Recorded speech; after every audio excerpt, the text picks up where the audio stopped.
Just one sec. Notes aren't showing up. There we go. All right. Well, thank you everybody for showing up. My name is Jason Clark, and today we're going to be talking about passive-aggressive defense. Yay, that's working. So who am I and what's this talk about? Like I said, my name is Jason Clark. I'm a father and a husband and a hack of all trades. Mostly I spend my free time hacking on embedded systems, chasing tornadoes, and taking crappy photographs, and occasionally I get paid to work on large-scale systems and cloud security. Most of my ramblings you can find on Twitter at Scratch Hacks or on my website at cyborgworkshop.org. So what are we talking about today? The goal of today's talk isn't to introduce some kind of new tool or method for pwning the bad guys, though the pwn potential is definitely there. It's more about figuring out ways to get rid of the drive-by attacks and the noise and all the zombie boxes that are out there that are run by admins who are asleep behind the wheel. So today we're talking mostly about botnets, but we are going to touch a little bit on the occasional directed attack. And there's the animation now that showed up. So what are these guys doing? When you place a host on the internet that has any sort of authenticated protocol to it, right? So we're talking about SSH, we're talking about WordPress admin, sign-ins, simple auth forms. Usually within a day or so, you're going to start seeing brute force attacks trying to dictionary attack their way into your stuff, right? This isn't some kind of advanced attack or an exploit. It's just simple, noisy password guessing. Now I've seen attacks that do one-shot type authentications, right? So we have username root, password root, username admin, password admin, and I've seen attacks that do a literal entire key space attack. So you start with root, password A, root, password B, root, password C, and so on. Then you come back again, root, password A, root, password A, B. Something that's not going to complete for a couple millennia. As a security person, this type of attack doesn't put you into a panic, right? You're not thinking about, oh, are my web servers patched? Oh, have I hardened this? Do I have the right IPS signatures? But it should get you thinking about your password policy and maybe cringe a little bit. So why are these machines doing it? Most of the attackers are simply just compromised hosts that have been added to somebody's botnet. I've allowed several hosts to be compromised for a period of 30 days just to watch what they're doing, and I have yet to see a single host do any sort of DOS or advanced attack or really anything outside of attacking other hosts utilizing the same method they were compromised with themselves, right? So if one of my hosts got compromised with an SSH attack, it then goes out and tries to do SSH attacks. If one of my WordPress sites got compromised, it then tries to go out and do WordPress attacks. I did see one host get compromised that was compromised with an SSH attack that then tried to go out and shove usernames and passwords into any web form it could find. I mean, it was going to Google and Bing and different search boxes and putting in root, and it just didn't work out very well. So what kind of servers are we talking about here? What boxes are doing the attacking? 90% of the boxes that I've seen so far, and this is over a volume of about 5,000 different machines, are unpatched Linux boxes. The web attacks are a little more varied. About 80% are Linux and 13% are Windows hosts. And then there's this weird 7% that are IP enabled. I have no clue. I think there's probably some webcams or something in there. But CentOS 5 by far is the most compromised attacker out there I've seen. Now remember, we're not talking about malware or anything advanced. We're just talking about simple attacks that could easily be run as a user process. You don't require root. It could just be, somebody's compromised a process running as Apache and then has gone out and started doing these password guess. I haven't seen any Windows machines trying to do any kind of brute force SSH attacks, but I have seen them going after WordPress and other simple auth forms. And all the Windows boxes I've seen so far, interestingly enough, are showing up as Windows 2003 running SQL. Uh-oh. There we go. So what can we do? As professionals, we know ways to fix this, or at least shut these boxes down, but if we want to stay on the sidewalk side of the prison yard, we're not allowed to fix the glitch. Our formal options really come down to we can write a complaint to the domain admin, we can write a complaint to the ISP, or we can update our firewall logs and our ACLs every single time we see an attack. Kind of sucky options, and none of us got into this business because we enjoyed clerical work. So we could try something a little different. So the theory goes that the official methods of contacting the domain admin or the ISP are the quickest methods of addressing this complaint. The user would have no idea what we're talking about, and if we could even find him in the first place. And as H.D. Moore alluded to on our keynote, the available data that we have to us as far as who is information and different bits of admin contact information is completely useless if we can get a hold of anything at all. Contacting ISPs directly aren't much better, but most importantly, they don't have any skin in this game. They really don't care how many times a user has failed a password attempt to your server, right? It's not going to make them any money if they make you happy, and it could cost them money if they offend one of their clients. So the official channels really aren't where we need to be targeting our complaints. This guy is. So this is the guy who is paying to have his website hosted on this shared instance, right? He's the one who has a brand and has an image tied to this website, and his brand is being diluted every single time this machine goes out and attacks you. And as the guy who's paying the bills, he's also got a phone number that he can call at the ISP or the hosting provider, and things will happen, right? So how do we find our new BFF here? We just look.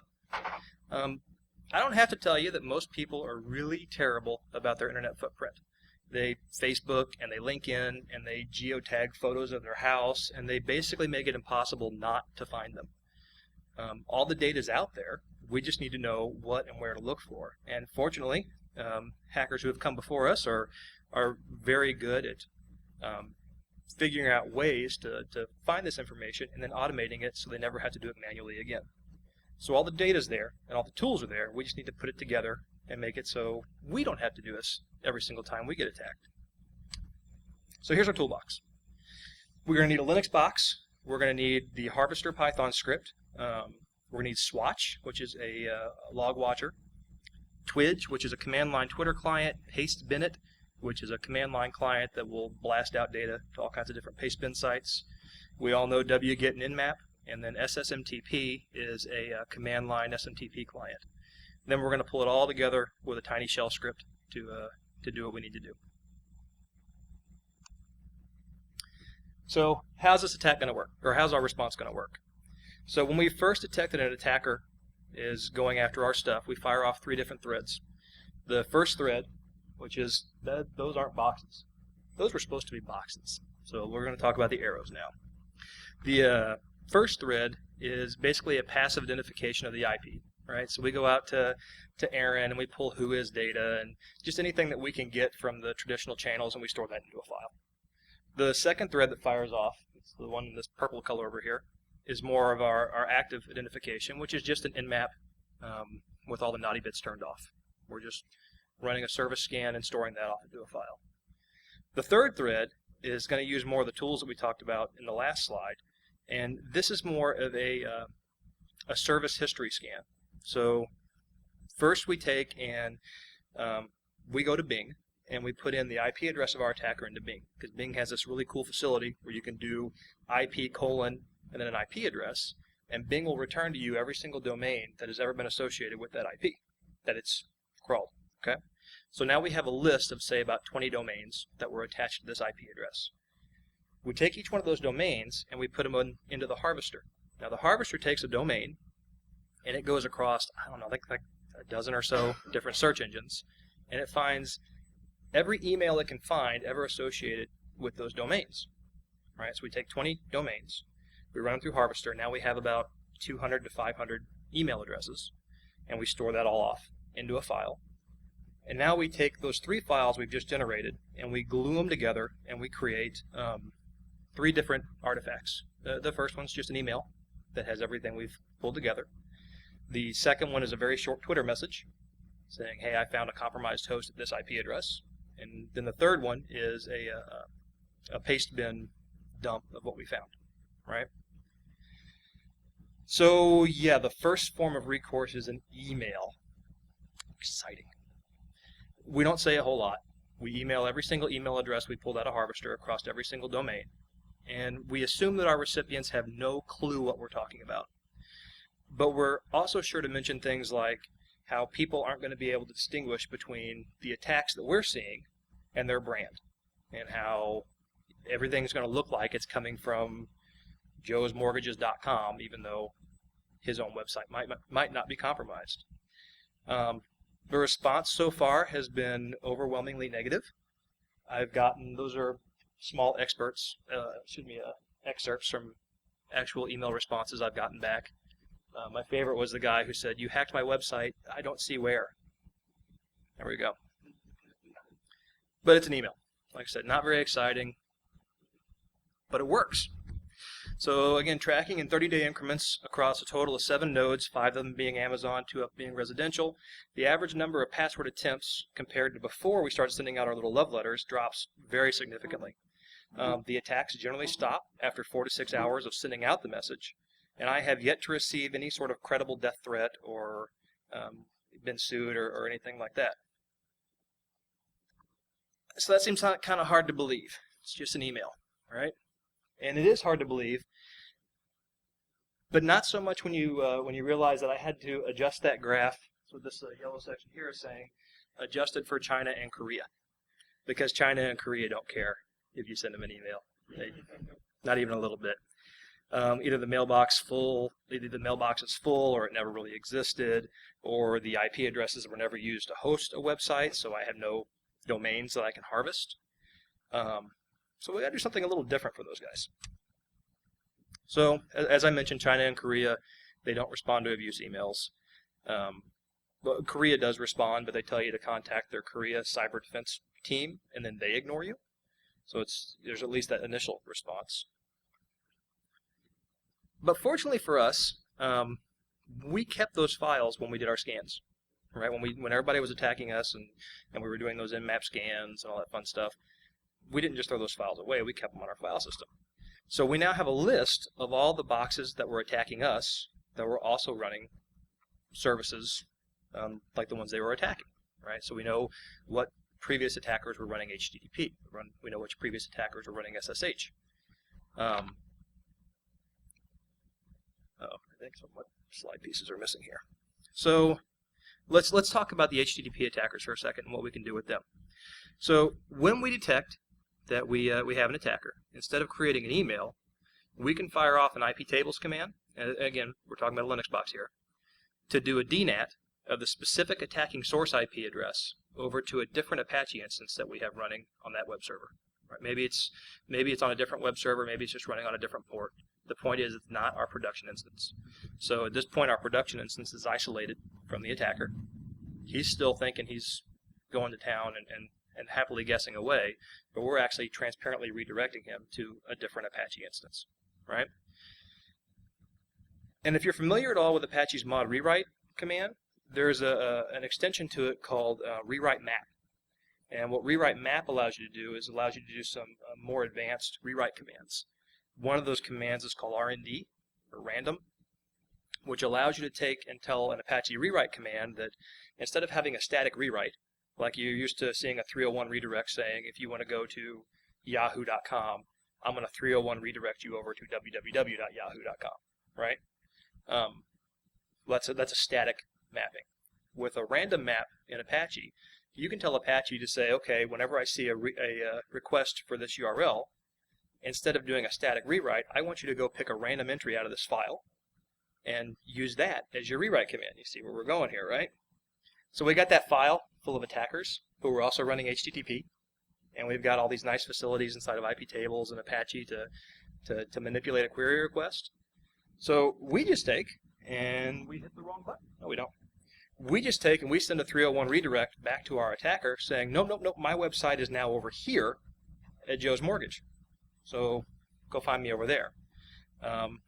He very happily goes off and starts trying his password attacks over at Joe's Mortgage. Maybe Joe doesn't have the same form as we do, but the point is we've moved that attacker from our space over to another compromised host space. Now remember, these are hosts that we have not been able to contact the admin. We haven't been able to do anything about them. And legally, we're probably in a little bit of a gray area there. Well, that's what I was saying. Legally, we're in a little bit of a gray area there. The assumption here is that we're talking about hosts that have, I couldn't hear you. That's the understanding here is that the hosts that are still in the file are ones that are not known good sites. These are ones who have been attacking us that haven't been responsive. I'm sorry, man. I still can't hear you. So they may not be offending hosts. They were associated with that IP address that was not.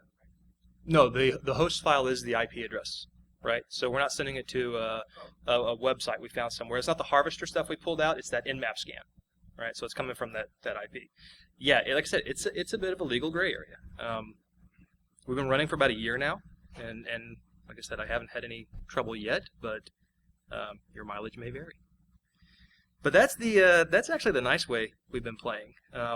Maybe you're having a bad day, and maybe you've decided that you don't want to redirect them to a different site.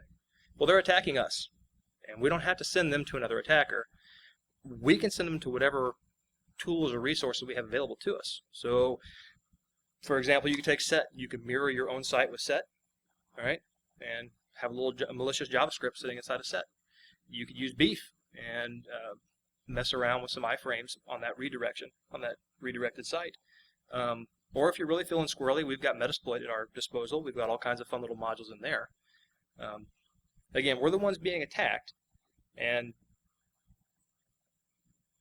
for most instances, the understanding is that, well, if we're being attacked, we have to defend. The problem with the beef and the Metasploit and the set, vast majority of these attackers are scripts.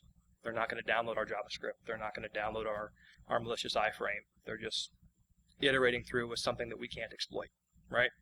But if this is that odd one-off attacker thing I was talking about, where if you do have somebody who's not just running a script against you, this can be fun.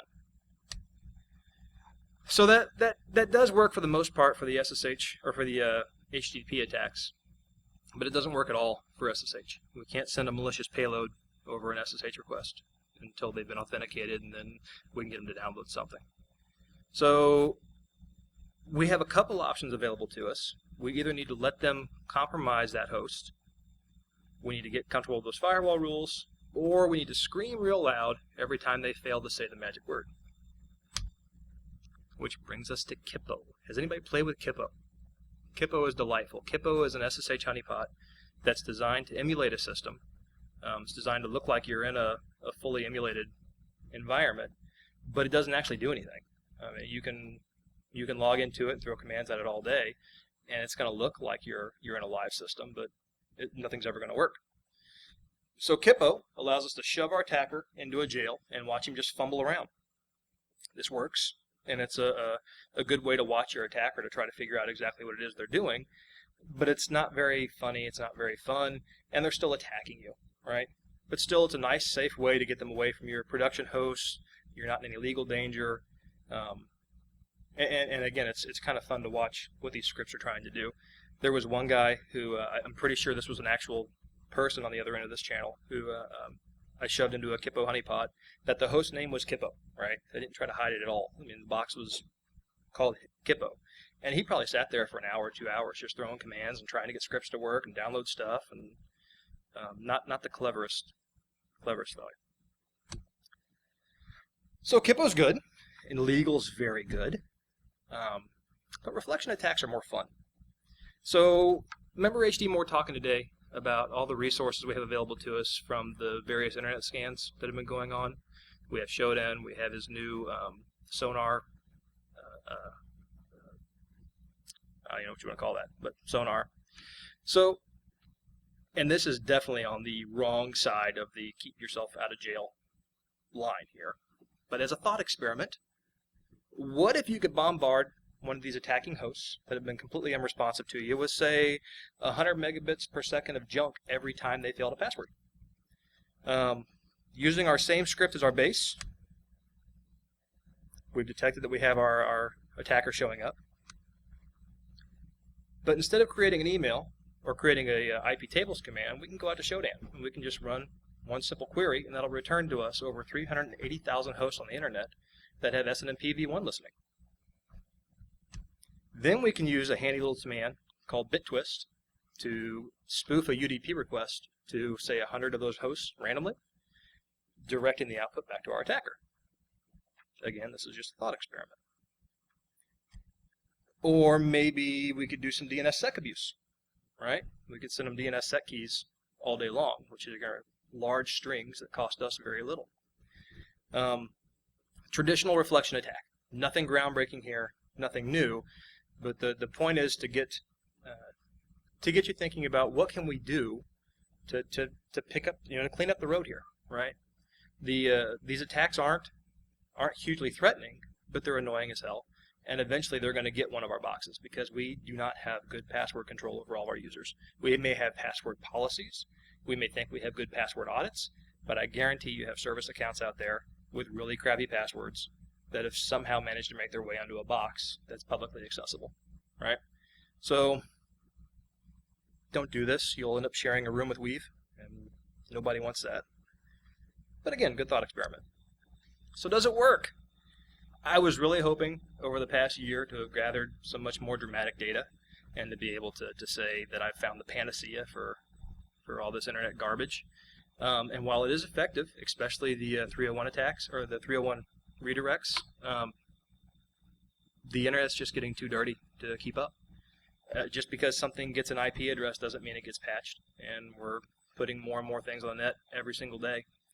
The best case scenarios, as I was saying, out of this have actually been from the emails. The emails have been ridiculously effective, and I was frankly shocked that they worked.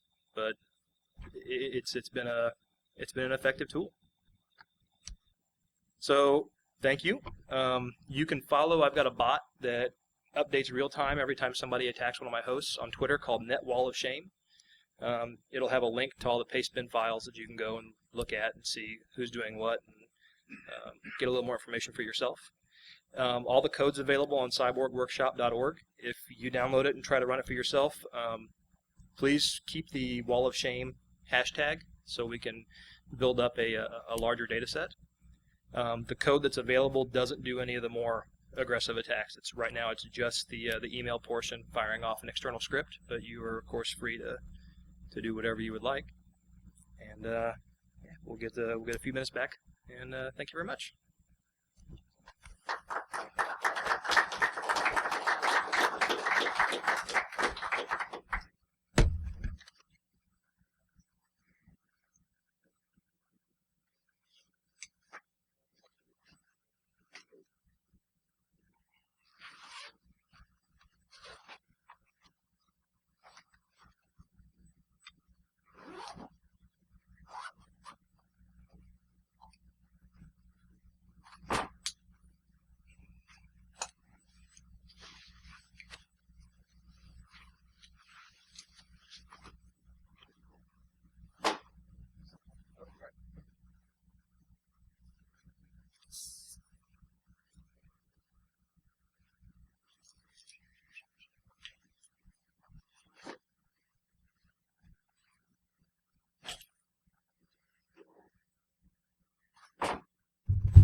Oh.